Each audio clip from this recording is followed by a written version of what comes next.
Hello everyone. चलिए, आज 365 academy में आपका स्वागत है। ठीक है, आज हम लोग यूनियन एजुकेटिव देखेंगे। उसमें आपको मेनली प्रेसिडेंट और वाइस प्रेसिडेंट देखेंगे, जो बहुत इंपॉर्टेंट है। हर साल यूपीएससी प्रीलिम्स में एक क्वेश्चन आपको डेफिनेटली प्रेसिडेंट ऑफ इंडिया से दिखेगा, वाइस प्रेसिडेंट ऑफ इंडिया से दिखेगा। ठीक है, तो देखते हैं, चेन बाय चेन देखेंगे। प्रेसिडेंट ही देखेंगे, वाइस प्रेसिडेंट भी देखेंगे, प्रेसिडेंट से रिलेटेड कितने सुप्रीम कोर्ट में केसेज हैं वो भी देखेंगे, सो दैट्स हॉरिजेंटली और वर्टिकली आपका सब कुछ कंप्लीट हो। ठीक है, चलिए अब हम लोग सबसे पहले देखते हैं पार्ट 5 ऑफ द कॉन्स्टिट्यूशन के जितने आर्टिकल्स हैं पार्ट 5 में डिवाइड है, आप जानते होंगे। ठीक है, पार्ट 5 जो है उसमें आपका आर्टिकल 52 से लेके 151 तक है। ठीक है, पार्ट 5 जो है आर्टिकल 52 से लेके 151 तक है। ठीक है, तो अगर हम बात करें तो इसमें कौन कौन से आते हैं, यूनियन एजुकेटिव में कौन कौन आते हैं, तो आप देखो प्रेसिडेंट आते हैं, vice president, prime minister, council of ministers, attorney general of India. ठीक है, सब इंपॉर्टेंट है। मेनली आज हम लोग प्रेसिडेंट और वाइस प्रेसिडेंट देखेंगे, उसके बाद prime minister, council of minister, attorney general of India देखेंगे। ठीक है, देखो प्रेसिडेंट मतलब क्या होता है, president is the head of the state. President कौन है, हेड ऑफ द स्टेट है। ठीक है, और फर्स्ट सिटीजन ऑफ इंडिया है। ठीक है, प्रेसिडेंट को हेड ऑफ द स्टेट भी बोलते हैं, फर्स्ट सिटीजन भी है वो, मतलब अगर सिटीजनशिप देखें तो पहला सिटीजन प्रेसिडेंट ही है। ठीक है, act as a symbol of unity, ये भी इंपॉर्टेंट है, act as a symbol of unity, integrity, solidity of the nation. ठीक है, चलो नेक्स्ट। अब आर्टिकल 52 क्या कहता है, there shall be a president of India. इसका मतलब क्या है, there shall be president of India, मतलब प्रेसिडेंट का जो ऑफिस है वो वैकेंट नहीं हो सकता है। ऐसा नहीं हो सकता कि कभी प्रेसिडेंट नहीं है, या तो प्रेसिडेंट खुद होंगे, प्रेसिडेंट नहीं होंगे, मान लो इन केस इंपीचमेंट या रिजाइनेशन होता है तो वाइस प्रेसिडेंट होंगे। इसका ये मतलब है कि अगर मान लो प्रेसिडेंट का इलेक्शन हो रहा है तो टिल द न्यू प्रेसिडेंट नहीं आ रहे तब तक पुराने प्रेसिडेंट उस ऑफिस में रहेंगे। ठीक है, वैकेंट नहीं होगा। ठीक है, office can't be vacant. The operation of the constitutional schemes structure cannot be envisaged even for a short while without a president India being in office। जो मैंने आपको बताया, मतलब एक शॉर्ट वाइल के भी ऑफिस खाली नहीं हो सकता है। ठीक है, नेक्स्ट आर्टिकल 53, जो भी आर्टिकल देख लें लास्ट में हम लोग रिवाइज करेंगे, सारे आर्टिकल को एक साथ रिवाइज करेंगे, याद हो जाएगा आपको। आर्टिकल 52 क्या कहता है, 53 क्या कहता है, 54 क्या कहता है, किस आर्टिकल से इलेक्शन होता है डिसाइड, किस आर्टिकल से आपका काउंसिल ऑफ मिनिस्टर एडवाइस करता है, सब देखेंगे हम लोग। ठीक है, तो आर्टिकल 53 कहता है executive power of the union shall be vested in the president. जो executive power of the union मतलब सेंट्रल गवर्नमेंट का, किसके हाथ में, प्रेसिडेंट का हाथ में। क्योंकि कोई भी काउंसिल ऑफ मिनिस्टर एडवाइस करेगा हेडेड बाय प्राइम मिनिस्टर, तो प्रेसिडेंट का साइन होना बहुत जरूरी है। ठीक है, इसलिए बोला जाता है कि उनके हाथ में है ना, साइन तो वही करेंगे। ये जो एग्जीक्यूटिव पावर है वो नहीं डिफाइन है कॉन्स्टिट्यूशन में। प्रेसिडेंट का executive power not define the constitution. ठीक है, जब भी डिफाइन वर्ड पूछा जाए एग्जाम में तो हमेशा याद रखना कोई भी चीज कॉन्स्टिट्यूशन के अंदर डिफाइन नहीं है, मेंशन है। There is just difference between the define and the mention. Mention का मतलब वो वर्ड मेंशन है, डिफाइन मतलब पूरा डिफाइन है। ठीक है, तो डिफाइन नहीं है। एजुकेटिव पावर क्या है प्रेसिडेंट का, ये बिल्कुल डिफाइन नहीं है, मेंशन जरूर है। ठीक है, नेक्स्ट जुडिशियल पावर में से अगर हम लेजिस्लेटिव पावर को माइनस कर देंगे तो वही पावर जो बचता है उसी को हम लोग एजुकेटिव पावर बोलते हैं। तो educative power of the president which is judicial power subtracted legislative power। ठीक है, नेक्स्ट देखते हैं एग्जीक्यूटिव फंक्शन। इससे रिलेटेड एक केस है, Ram Jawaya Kapur versus state of Punjab. President is the only formal और constitutional head of the executive, ये सुप्रीम कोर्ट ने कोट करा है। ठीक है, प्रेसिडेंट जो है वो एक फॉर्मल है और कॉन्स्टिट्यूशनल हेड है of the executive, and the real executive power is vested in the hands of the minister. जो रियल हेड है ना वो मिनिस्टर ही है, क्योंकि एडवाइस कौन कर रहा है, एडवाइस कर रहा है council of minister headed by the prime minister. लेकिन इसलिए उनके पास रियल पावर है, इसलिए प्रेसिडेंट को नॉमिनल एग्जीक्यूटिव बोला जाता है। ठीक है, कॉन्स्टिट्यूशनल हेड बोला जाता है।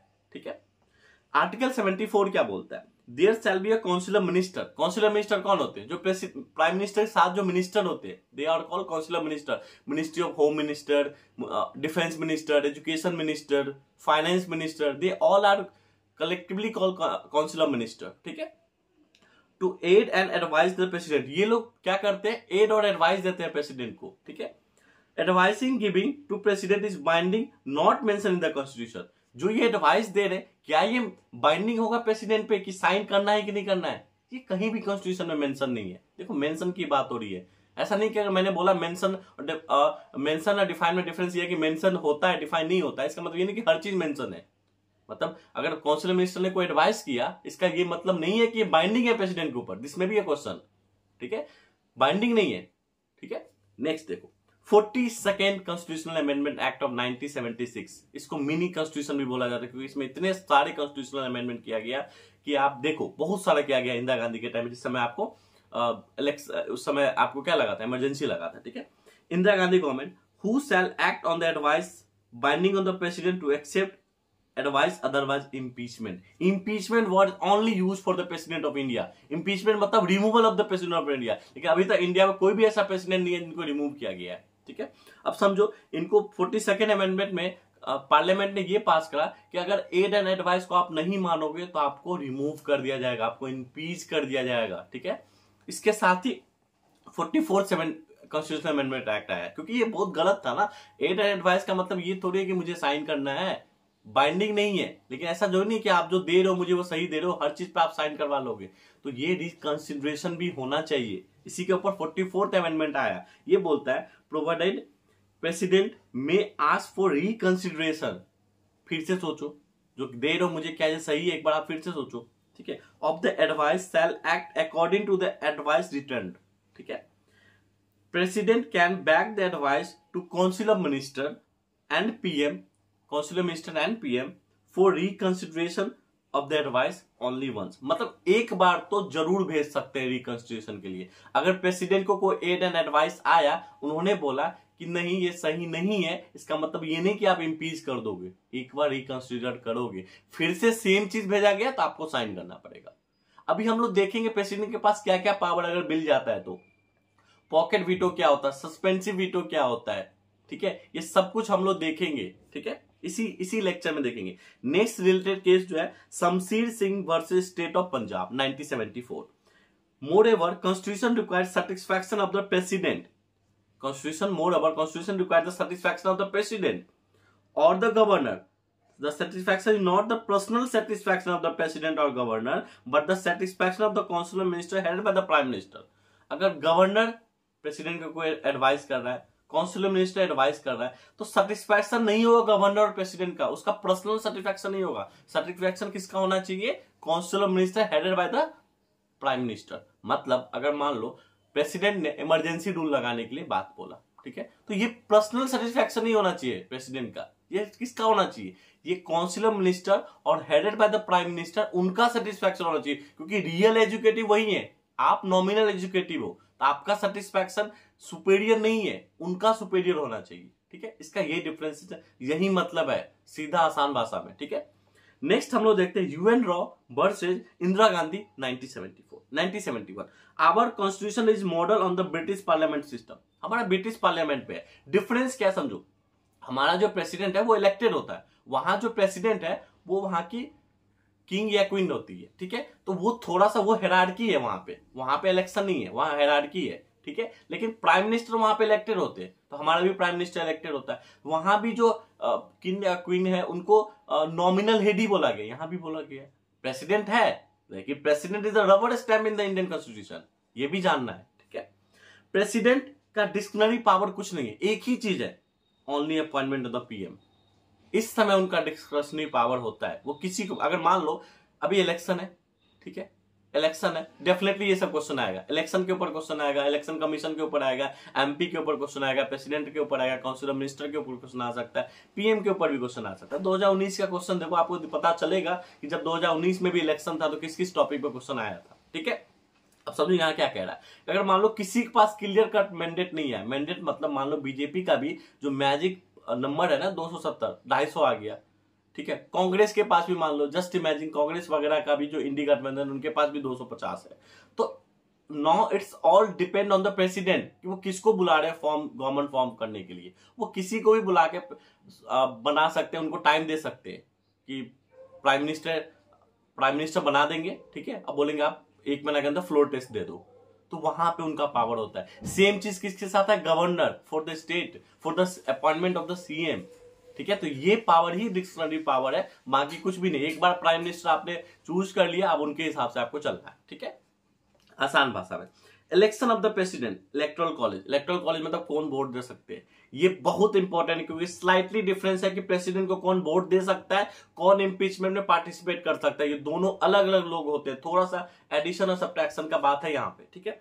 Elected member of the both house of the parliament, elected member of the both house of the parliament, elected member क्योंकि दोनों हाउस में, खासकर राज्यसभा में नॉमिनेटेड मेंबर भी होते हैं राज्यसभा के, जो कौन नॉमिनेट करते हैं, प्रेसिडेंट नॉमिनेट करते हैं, इसलिए उनको नहीं लिया गया इलेक्शन में, ठीक है। तो इलेक्शन में दोनों भी इलेक्टेड मेंबर होंगे। कौन कौन इलेक्टेड मेंबर, राज्यसभा और लोकसभा के, नॉमिनेटेड मेंबर नहीं होंगे। दूसरा, elected member of the legislative assembly, सिर्फ असेंबली, ठीक है, काउंसिल नहीं, ठीक है, ये बात ध्यान रखना है। और इनका इलेक्शन इनडायरेक्ट इलेक्शन होता है। तो कौन कौन पार्ट ले सकते हैं, एमपी एमएलए, सारे एमपी एमएलए जो भी इलेक्टेड है, ठीक है। इतना आसान भाषा में याद रखो, ठीक है। आर्टिकल 55 क्या बोलता है, manner of the election of the president. क्या मैनर होना चाहिए इलेक्शन ऑफ प्रेसिडेंट का, दिस में बी अ क्वेश्चन। कौन सा इलेक्शन प्रोसीजर फॉलो करते हैं प्रेसिडेंट ऑफ इंडिया के लिए, क्योंकि प्रेसिडेंट ऑफ इंडिया के इलेक्शन का प्रोसीजर थोड़ा अलग है देन एमपी का वोट जो होता है, ठीक है। तो ये बात समझना है। Uniformity in the scale of representation of the different state at the election of the president. ये क्वेश्चन था 2023 में कि मध्य प्रदेश का वोट कितना होगा। तो यहां देखो सारा बोल दिया गया कि जो यूनिफॉर्मिटी होगा स्केल में, कि किसी स्टेट के एमपी का कितना वोट का कैपेसिटी या पावर बोल दो, वो क्या होगा, उसमें यूनिफॉर्मिटी होगा। ये बात भी ध्यान रखना है, ठीक है। पीआरएस सिस्टम, प्रेसिडेंट के इलेक्शन में हम लोग पीआरएस सिस्टम यूज करते हैं, that is called proportional representation system. इसमें क्या होता है कि वोटिंग होने के बाद जो सबसे लोअर लेवल पे होता है, मान लो 4 लोग खड़े ए बी सी डी, जो लोअर लेवल पे है, तो सेकेंड बार, फर्स्ट बार काउंटिंग उनको रिमूव कर दिया जाता है, फिर थर्ड बार आता है, तो ऐसे रिमूव करके लास्ट में एक बार बचते हैं। तो ये आसान भाषा में समझो, ठीक है। इस पे नहीं ध्यान देना कि ये क्या तरीका अप्लाई होता है, ये ध्यान रखना है कि पीआरएस सिस्टम यूज होता है, ठीक है। वैल्यू ऑफ एमएलए वोट क्या होगा, एमएलए वोट का वैल्यू क्या होगा, total population of the state, जिसका ज्यादा पॉपुलेशन है divide by the total number of elected MLA, ये जो होगा उसको 1/1000 से मल्टीप्लाई करना है। अब आप सोच लो किसी स्टेट का पॉपुलेशन ज्यादा है, वहां एमएलए ज्यादा है, तो उनका क्या होगा वोट, ठीक है। वैल्यू ऑफ एमपी वोट क्या होगा, सेम चीज, value of vote all MLA, जितने MLA within the state, ठीक है, total number of elected MPs, ये होगा, ठीक है।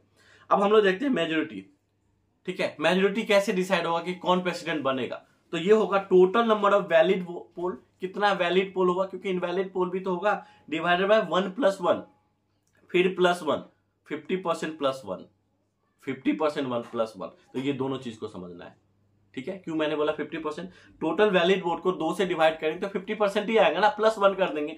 तो आइदर ये याद रखो या फिर ये याद रखो, 50% +1 या फिर total valid poll divided by 1+1 फिर +1, ठीक है। जो भी आपके स्क्रीन पे दिख रहा है, यही चीज जो स्क्रीन पे दिख रहा है, ये चीज मैं बात कर रहा हूं, जो भी अभी स्क्रीन पे आप देख रहे हो, यही चीज मैं बात कर रहा हूं, ठीक है। देखो एब्सोल्यूट मेजोरिटी, मेजोरिटी भी अभी कवर करेंगे। इसमें सिर्फ और सिर्फ क्या रिक्वायरमेंट है, प्रेसिडेंट के इलेक्शन के लिए एब्सोल्यूट मेजोरिटी की जरूरत है, not effective, not simple. Simple कब होता है, प्राइम मिनिस्टर के अपॉइंटमेंट में, प्रेसिडेंट के अपॉइंटमेंट में एब्सोल्यूट। एब्सोल्यूट क्या होता है, एब्सोल्यूट नंबर क्या होता है, अभी आगे बात करेंगे, ठीक है। और अदर इलेक्शन और भी बाकी जो इलेक्शन है वो होता है FPTP, first pass the post system. इसमें क्या होता है, जो भी टॉप है, जिनको सबसे ज्यादा वोट मिला है, भले 17% मिले, 18% मिले, 19% मिले, कहने का मतलब क्या है, क्या बीजेपी अभी बन रही है तो बीजेपी हर जगह जीत रही है, मैक्सिमम सीट पे जीती है, इसका मतलब ये नहीं है कि उनका वोट शेयर मोर देन 50% है, नहीं है। देखना कभी कभी किसी किसी सीट पे वो 28% वोट लाके भी जीते हैं, तो 100% में 28% लाने वाला कैसे जीत गया, ये प्रेसिडेंट के टाइम में नहीं होता। प्रेसिडेंट टाइम में 50% +1 वोट होता है। यहां क्या होता है, जिसका मैक्सिमम वोट आया है, किसी को 10,000 है, किसी को 10,001 है, दोनों में कितना डिफरेंस है, पॉइंट परसेंटेज में डिफरेंस होगा, तब भी वो जीत गया। तो इसको बोलते हैं FTPP, मतलब first post the pass system, ठीक है। Proportional representation system, PRS system, जो प्रेसिडेंट के लिए होता है, सिंगल ट्रांसफरेबल वोट होता है, सिंगल ट्रांसफरेबल वोट होता है। सेक्रेट बैलेट होता है, सेक्रेट बैलेट मतलब कोई किसी को दिखाएगा नहीं, हमने वोट डाल दिया, ठीक है। You can not deny of secrecy, ठीक है। उसके बाद देखो anti defection law, anti defection law क्या होता है, शेड्यूल 10, पिछले लेक्चर में बताया था, शेड्यूल 10 में एंटी डिफेक्शन लॉ होता है, और ये अप्लाई नहीं होता है प्रेसिडेंट के इलेक्शन में। इसका मतलब ये है कि कोई भी MP वोट देंगे तो वो पार्टी के गाइडलाइन पे नहीं देंगे, व्हीप वहां नहीं लगेगा। पार्टी के गाइडलाइन का मतलब ये है कि पार्टी के हिसाब से वोट नहीं देंगे कि पार्टी ने बोला कांग्रेस पार्टी ने बोला कि आप इस प्रेसिडेंट को आप नहीं दोगे, मैंने जो खड़ा किया उसको दोगे, तो वहां आपने अगर दूसरे पार्टी के अगेंस्ट वोट दे दिया, बीजेपी वाले कैंडिडेट को दे दिया, तो वहां पे आपको एंटी डिफेक्शन नहीं लगेगा। तो anti defection is not applicable in president election. Elector are not bond to vote along the party lines. Party lines पे वोट देने की कोई जरूरत नहीं है, ठीक है। इस केस में आर्टिकल 56 क्या बोलता है? Term of the office. Office का टर्म क्या होना चाहिए? मेनली 5 years होता है, लेकिन till the new president not come, तब तक, ठीक है। वैकेंसी, रिजाइनेशन, डेथ, इम्पीच, इस तरह से चीजें आपको समझ में आना चाहिए। वैकेंसी हो सकता है, रिजाइनेशन हो सकता है, टर्म तो 5 year है, ठीक है। If the president gives the resignation to the vice president, then it's binding on the vice president to accept it. अगर हम प्रेसिडेंट ने रिजाइन करा, वाइस प्रेसिडेंट को सबमिट किया, क्योंकि उनको वाइस प्रेसिडेंट को ही सबमिट करना होता है, तो वाइस प्रेसिडेंट के ऊपर ये बाइंडिंग है कि उसको एक्सेप्ट करना है। वो उसको नहीं नेग्लेक्ट, एक्सेप्ट करने से वो नहीं बोलेंगे मैं एक्सेप्ट नहीं कर सकता, उनको एक्सेप्ट करना ही पड़ेगा, ठीक है। ये उनके ऊपर बाइंडिंग है, ठीक है। बाइंडिंग का मतलब होता है कि मैंडेटरी है, ठीक है।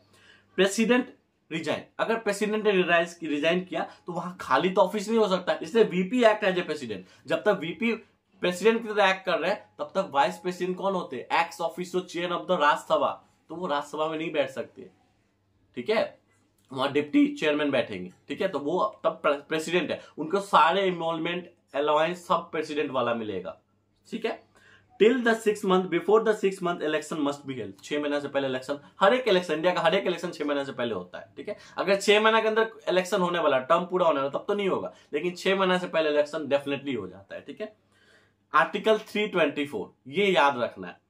Election commission of India has the authority to conduct the president election. तो 324 में इलेक्शन कमीशन ऑफ इंडिया को अथॉरिटी है कि वो कैसे इलेक्शन कवर करते हैं, किसका? प्रेसिडेंट ऑफ इंडिया का। ये भी ध्यान पे रखना साथ ही साथ। The president shall, notwithstanding the expiration of his term, continue to hold office until the successor enter upon his office. तो ये मैंने बताया, शुरुआत में ही बताया कि office of the president can not B vacant. जब तक नया प्रेसिडेंट नहीं आना है, आपको अपना काम करना है। नया प्रेसिडेंट आने के बाद ही आपको सीट वैकेंट करना है, ठीक है। Any resignation address to the VP, मतलब vice president, shall forthwith with communicated by him to the speaker of the Lok Sabha. तो ये स्पीकर ऑफ लोकसभा के साथ कम्युनिकेट करना है, किसको? वाइस प्रेसिडेंट को। ये भी आपको बताना है, क्योंकि ऑलरेडी इलेक्शन में कौन पार्ट लेते हैं? पार्लियामेंट ही लेता है, ठीक है। उसके बाद जो भी मैं नोट्स दे रहा हूं आपको, जो भी आपको डिस्प्ले पे दिख रहा है, ये कंप्लीट है, प्रेसिडेंट के लिए कंप्लीट है। I am very sure about that, ठीक है। सारे क्वेश्चन यहां से कवर हो जाएंगे अगर आप इसके साथ पीवाईक्यू कर रहे हो तो, ठीक है। तो जो भी टॉपिक मैं ले रहा हूं, ठीक है, पॉलिटी का, ये मोर देन सफिशिएंट है, ठीक है। आर्टिकल 57 क्या है? एलिजिबिलिटी फॉर री इलेक्शन। किसका री इलेक्शन? प्रेसिडेंट का बात कर रहे हैं हम लोग, ठीक है। आर्टिकल 58 क्या बोलता है? क्वालिफिकेशन क्या होना चाहिए प्रेसिडेंट ऑफ इंडिया के लिए? तो सिटीजन ऑफ इंडिया होना चाहिए।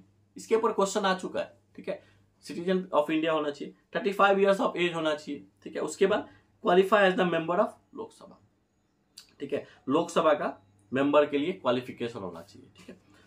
Security deposit is liable to be fortified in case of the candidate fails to secure under 6 vote poll. अगर कोई प्रेसिडेंट खड़ा हुआ है, अगर उसको 1/6 वोट भी नहीं आया, तो जो इलेक्शन के ड्यूरेशन में सिक्योरिटी डिपॉजिट किया जाता है, वो आपको वापस ले लिया जाएगा, ठीक है। वो आपको वापस ले लिया जाएगा, ठीक है।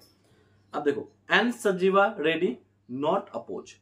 N Sanjiva Reddy not oppose मतलब यहाँ पे क्या समझो, मैंने थोड़ा शॉर्टकट में लिखा है कि एन संजीवा रेड्डी जो प्रेसिडेंट ऑफ इंडिया था, उनके अपोजिशन में कोई खड़ा नहीं हुआ था। Only president till after the independence, ठीक है। President poll candidate must have 50 MPs MLAs as a proposer and 50 as a seconder. खड़ा होने के लिए 50 MP के और 50 MLA के साइन जरूरी है, तभी आप खड़ा हो सकते, तभी आपका नाम रिकमेंडेशन होगा। ऐसे नहीं खड़ा होगे प्रेसिडेंट के लिए, पहले 50 लोग आपके सपोर्ट में सिग्नेचर होना चाहिए, ठीक है, तभी आप खड़ा हो सकते हो, ठीक है। नेक्स्ट है, must be the member of electoral college. Electoral college का मेंबर होना चाहिए, तभी तो आप वोट दे पाओगे, तभी तो आप खड़ा हो पाओगे। An elector can not be proposer as well as seconder. जो खड़ा होगा वही वोट, उनका वोट कंटिन्यू होगा प्रोपोजर और सेकेंडर के लिए। मतलब आपका नाम रिकमेंडेशन के लिए आप खुद का भी, जैसे मान लो 49 लोग एग्री है, मुझे प्रेसिडेंट ऑफ इंडिया बनना है, तो 50 नंबर ऑफ साइन मैं ही कर दूं, ये नहीं होगा, ठीक है। सिक्योरिटी डिपॉजिट ये भी याद रखना है, 15,000 कहां पे डिपॉजिट होता है? अब लिख देगा security deposit with the election commission of India, नहीं, आरबीआई में डिपॉजिट होगा। तो एक एक चीज को पढ़ो, ध्यान से पढ़ो, 2 बार 3 बार पढ़ो, याद हो जाएगा। ठीक है। आर्टिकल 60 क्या बोलता? Oath and affirmation. अगर प्रेसिडेंट बन गया तो ओथ ऑफ एफर्मेशन होगा। तो ये वर्ड याद रखो कि क्या क्या वर्ड यूज किया। मैंने वर्ड यहाँ पे कीवर्ड डाले हैं कि क्या क्या कीवर्ड यूज किया जाता है oath and affirmation of the president of India जब वो इलेक्टेड होते हैं। ठीक है। Preserve, protect and defend the constitution, ये याद रखना। ये वाइस प्रेसिडेंट का ओथ ऑफ एफर्मेशन नहीं होता, हम देखेंगे। अगर ये आज के लेक्चर में कवर हो पाया वाइस प्रेसिडेंट तो देखेंगे, ये नहीं होता है। लेकिन ओथ एंड अफर्मेशन आपका preserve, protect, defend the constitution. Defend the constitution word vice president में नहीं होता है, ये वर्ड यहीं पे यूज किया गया, डिफेंड द कॉन्स्टिट्यूशन। मतलब क्योंकि ये कॉन्स्टिट्यूशनल हेड होते हैं, जो जिसके हेड होंगे वो उसको डिफेंड तो करेंगे। ठीक है। ओथ कौन देता है इनको? Chief justice of India, CGI, chief justice of India मतलब सुप्रीम कोर्ट के चीफ जस्टिस और द सीनियर मोस्ट जज ऑफ द सुप्रीम कोर्ट, अगर मान लो सीजीआई नहीं है तो। ठीक है। Article 61 impeachment. इम्पीचमेंट मतलब removal procedure of the president. ये बहुत समझना है क्या प्रोसीजर होता है। Violation of the constitution not defined. तो किस आधार पे इम्पीचमेंट होगा? तो वायलेशन ऑफ द कॉन्स्टिट्यूशन। देखो सारा कुछ प्रेसिडेंट का कॉन्स्टिट्यूशन से डिसाइडेड होता है। क्यों? He is the head of the constitution, इसलिए इनको डिफेंड भी करना है कॉन्स्टिट्यूशन को, और वायलेट करोगे तो आप रिमूव भी होगे। तो लेकिन ये डिफाइन नहीं है कॉन्स्टिट्यूशन। किस वायलेशन ऑफ द कॉन्स्टिट्यूशन तो बहुत कुछ हो सकता है ना। आपने कॉन्स्टिट्यूशन के खिलाफ कुछ बोला, क्या है वायलेशन? ये वर्ड डिफाइन नहीं है, तो कुछ भी आप वायलेट करोगे तो आप इम्पीच किए जा सकते हो। ठीक है। इसलिए डिफाइन, कुछ भी डिफाइन नहीं होता है। जैसे यूपीएससी का प्रीलिम्स का सिलेबस इकोनॉमिक्स का कोई डिफाइन नहीं है। ठीक है। तो कुछ भी पूछ सकते हैं। ठीक है। चलो इम्पीचमेंट प्रोसेस क्या होता है? ठीक है, देखते हैं। इम्पीचमेंट में कौन कौन पार्टिसिपेट लेते हैं? मैंने बोला था इलेक्शन में कौन लेते हैं? Elected member of both the parliament and elected member of the legislative assembly. यहां पे नॉमिनेटेड भी लेते हैं। नो पार्टिसिपेशन, स्टेट का पार्टिसिपेट नहीं होता, एमएलए का नहीं होता, लेकिन nominated member of the Lok Sabha plus Rajya Sabha plus elected member. देखो जो वहां पे एमएलए वोट दे रहे थे इलेक्टेड में, यहां एमएलए वोट नहीं दे रहे, लेकिन जो नॉमिनेटेड वहां वोट नहीं दे रहे थे इलेक्टेड में, यहां नॉमिनेटेड वोट दे रहे हैं। कौन सा? Nominated member of Rajya Sabha and Lok Sabha. ठीक है। और इलेक्टेड मेंबर भी। ठीक है। तो charges can be initiated by the other house of the parliament. कोई भी चार्जेस इनिशिएट कर सकता है। ठीक है। Charges should be signed by 1/4 of the member that house. Charges 1/4 of the member, जो भी होगा 1/4 कितना होगा? सोच लो 543 लोकसभा का 1/4 क्या होगा? लोकसभा में चार्ज इनिशिएट किया गया। सेम चीज अगर राज्यसभा में इनिशिएट किया गया तो उनका 1/4 क्या होगा? As we know that. ठीक है। 245 मेंबर है। 14 days notice in serve to the president. 14 days का नोटिस दिया जाएगा। ये 14 डेज का नोटिस आपके स्पीकर के केस में भी है, चाहे वो speaker of the legislative assembly हो या स्पीकर ऑफ द राज्यसभा तो चेयरमैन होते हैं, स्पीकर ऑफ द लोकसभा हो। ये 14 डेज नोटिस दोनों के लिए। तो ऐसे आप साइमल्टेनियसली कनेक्ट करके आप याद रख सकते हो। ठीक है। तो chairman of the Rajya Sabha, speaker of the Lok Sabha decided if the house, जिसमें भी इनिशिएट लिया जाएगा, if the house should proceed. अब ये डिसाइडेड कौन करेगा? चेयरमैन और स्पीकर। यहां पे इन दोनों का पावर है कि इस चीज को इनिशिएट को प्रोसेस दिया जाए कि नहीं। No duration is specified. कब प्रोसेस स्टार्ट किया, जिसका कोई ड्यूरेशन नहीं लिखा गया है। Voting take place in the house when charge is initiated. Charge initiate लिया जाए तब वोटिंग पास होगा। तो वोटिंग क्या होता है? Special majority. किस हाउस में? अगर राज्यसभा में पास किया गया है, स्टार्ट किया गया इनिशिएटिव, तो राज्यसभा के स्पेशल मेजोरिटी। स्पेशल मेजोरिटी क्या होता है? 2/3 majority of the total member, not present. Total member अगर 2/3 तो बहुत बड़ा है ना 2/3। गवर्नमेंट किससे बनता है? सिंपल मेजोरिटी से, मतलब मोर देन 50%, मतलब 273 से 50% प्लस एक वोट से। ठीक है। इतने ही एमपी से बनते, लेकिन 2/3 कितना हो जाएगा? ऑलमोस्ट 370 के आसपास ही, तो बहुत ज्यादा हो गया ना simple majority. This is the difference between, मतलब सिंपल मेजोरिटी। ठीक है। Send to the other house, दूसरे हाउस में भेज दिया जाएगा। Investigation of charge is done, the president can appear himself to be represented. अगर चार्ज का डिस्कशन होगा तो वो उस समय वो भाग ले सकते हैं कि उनके चार्ज का डिस्कशन हो रहा है। ठीक है। नेक्स्ट है special majority is 2/3 majority of total membership. अब दूसरे हाउस में भी स्पेशल मेजोरिटी, जिस हाउस से इनिशिएटेड होगा उसमें भी टोटल मेंबरशिप, मतलब स्पेशल मेजोरिटी। मतलब मान लो राज्यसभा में इनिशिएट किया गया तो यहां भी स्पेशल मेजोरिटी, ये भेज दिया गया लोकसभा में तो यहां भी स्पेशल मेजोरिटी। ठीक है। समझ में? Special majority. ठीक है। नेक्स्ट देखो, president stands remove from the office from the date of passing the resolution. उसी समय से उनको हटा दिया जाएगा। लेकिन यहां पे एक जानने की बात ये है क्या याद रखना है आपको इसमें? याद ये रखना है कि इनिशिएटिव कहीं से भी लिया जा सकता है, ऐसा नहीं कि राज्यसभा से ही हो, लोकसभा से हो सकता है। दूसरी बात, इम्पीचमेंट प्रोसेस में कौन कौन पार्टिसिपेट करते हैं। तीसरा बात, कौन सा मेजोरिटी का यूज होता है, क्या राज्यसभा में अगर पास हुआ तो वहां स्पेशल, यहाँ सिंपल या एब्सोल्यूट, दोनों जगह सिंपल, सॉरी दोनों जगह स्पेशल। ये बात आपको ध्यान पे रखना है, यहीं से क्वेश्चन पूछा जाता है, इसी चीज से क्वेश्चन पूछा जाता है, तो यही चीज आपको याद रखना है, ठीक है। चलो नेक्स्ट देखते हैं, ऑफिस ऑफ प्रॉफिट वर्ड क्या होता है। Office of profit, office of profit का मतलब ये ऑफिस ऑफ प्रॉफिट क्या, अगर कोई अगर प्रेसिडेंट ऑफ इंडिया है तो उसका ऑफिस ऑफ प्रॉफिट नहीं होना चाहिए। ऑफिस ऑफ प्रॉफिट मतलब किसी भी गवर्नमेंट फंड से आप कमा नहीं रहे हो, ठीक है। तो not defined in the constitution और in the representation of people act of 1951, RPA act of 90। तो ये कहीं डिफाइन नहीं है कि ऑफिस ऑफ प्रॉफिट क्या है, सिर्फ मेंशन है ऑफिस ऑफ प्रॉफिट, ठीक है। Subsequent judicial pronouncement, Pradyut Bordoloi versus Swapan Roy 2001, ठीक है, may be wrong in the pronunciation, ठीक है।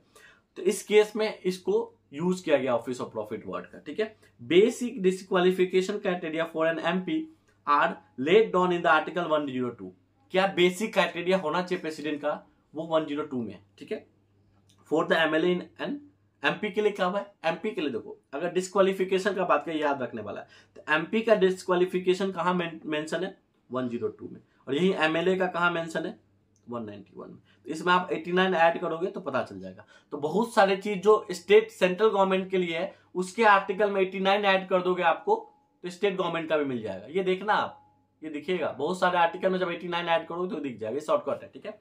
पावर ऑफ द प्रेसिडेंट, क्या क्या पावर है, एग्जीक्यूटिव पावर क्या है, not defined in the constitution, पहले पेज में बताया था जब स्टार्ट किया था लेक्चर।